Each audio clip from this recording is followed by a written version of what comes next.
මේ තියෙන්නේ P952 කියන පොට් එක.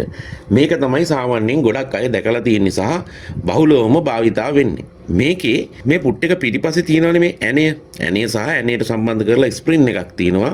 ඔයාට මේ පුට් එකේ තියෙන මේ ඇණය තද කරලා පුළුවන් ගැදර් වෙන ප්‍රමාණය අඩු වැඩි කරන්න. ඒ කියන්නේ ඔයා මේ ඇණය සම්පූර්ණයෙන්ම උපරිම තද කළාම මේ පුට් එකෙන් උපරිමයෙන්ම ගැදර් වෙනවා. ඔයා මේ පුට් එකේ මේ ඇණේ තද කරනකොට මේ පුට් එකේ පතුල සාමාන්‍යයෙන් පුට් එකේ යට කොටස පුට් එකේ පතුල තියෙන්නේ ෆීඩොග් එකට සමානවනේ. ඔයා මේ ඇණේ තද කරනකොට මේ පුට් එකේ ඉස්සරහ පැත්ත පහළට හැරෙනවා. ඒ කියන්නේ පුට් එකේ පිටිපස්ස ඉස්සෙනවා. ඒ කියන්නේ පුට් එකේ පිටිපස්ස ෆීඩොග් එකෙන් ඉස්සෙනවා. ඒ කියන්නේ ෆීඩොග් එක උඩට වැදිලා තියෙන්නේ පුට් එකේ ඉස්සරහ පැත්ත විතරයි. පිටිපස්ස පැත්ත උඩට ඉස්සිලා ඉඩක් හැදෙනවා. අන්න ඒක නිසා තමයි මේ රැලිවීමේ ක්‍රියාවලිය සිද්ධ වෙන්නේ. ඉතින් පැහැදිලිනේ. ඔයා මේ ඇණය තද කරන්නේ කොච්චරක්ද?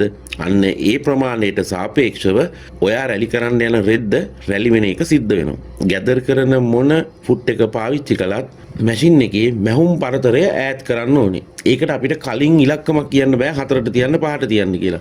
ඔයා මහන රෙද්දට, ඔයා පාවිච්චි කරන පුට් එකට, ඔයාගේ මැෂින් එකේ ස්වභාවයත් එක්ක තමයි මැහුම් පරතරය ඈඩ් කරන එක කොච්චරක්ද කියන එක තීරණය වෙන්නේ. ස්ටිච් රෙගියුලේටර් එකෙන් මැහුම් කොච්චර ඈඩ් කරනවද කියලා තීරණය වෙන්නේ. ඒක නිසා කලින් ඒකට 4ට තියන්න 5ට තියන්න 3ට තියන්න කියලා කියන්න බෑ. දැන් මම ඕගොල්ලන්ට මහලා පෙන්වන්න හදන්නේ P952 පුට් එකෙන්. කිසිම ගැටලුවක් නැතුව අපූර්වට රැලි කරගන්න පුළුවන්.